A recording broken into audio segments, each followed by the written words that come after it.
Hi, my name is Hope Forgus. I am in the third year of the 3.5-year MArch, or Masters of Architecture program at UB.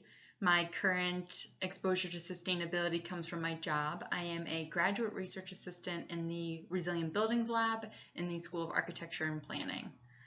I was given the SDG number 7, which is affordable and clean energy.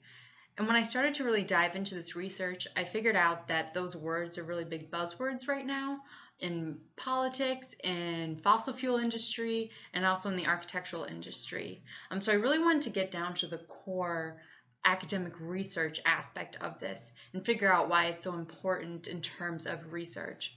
And what I found was a great quote from an article in 2013 that says, "As mounting research shows, the stable functioning of Earth's systems is a prerequisite for a thriving global society. And the definitions of sustainable development must be revised to include the security of people and the planet. And the goal of improving lives and livelihoods should promote sustainable access to food, water, and energy while protecting biodiversity and ecosystem services." So I think that was really clearly defining that for us to be able to be secure, safe, and have a quality of life on this planet, that energy needs to be a priority in terms of sustainability and renewable clean energies. The UN also put in their sustainability development goals that the health and well-being of some 3 billion people are adversely impacted by the lack of clean cooking fuels such as wood, charcoal, dung, and coal, which cause indoor air pollutants, and also just decreases the value of human life. So I really thought that that went hand in hand with the SDG, good health and well-being. They also went on to say in a lot of the research that I found that one of the most underserved populations in the world is in sub-Saharan Africa. They are still severely lacking in access to a lot of renewable and clean energies, and it's definitely not affordable to a lot of them. So that's an area that I really wanted to focus on in terms of international initiatives. And one of the main agencies that I found doing international initiatives is IRENA, which is the International Renewable Energy Agency, and they actually work closely with the United Nations.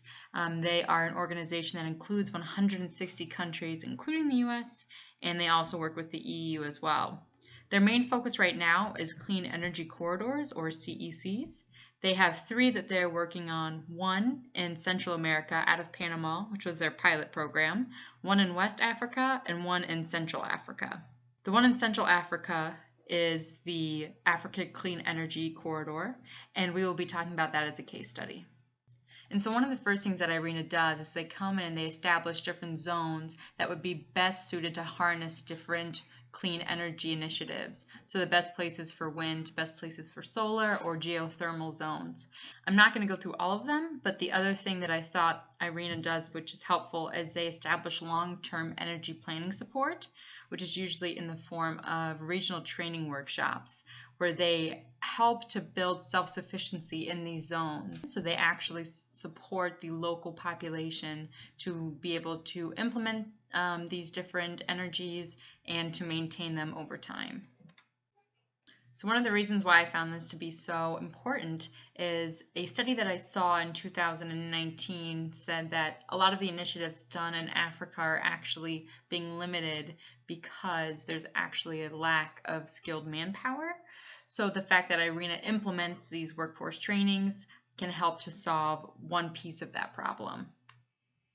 When I started researching workforce training programs closer to home in Western New York, I found that ECC, Erie Community College, has a Green Building Technology Center out in Orchard Park, New York. So it is a 1,600 square foot building in campus that offers workforce training programs. They also offer a photovoltaic design and installation certification.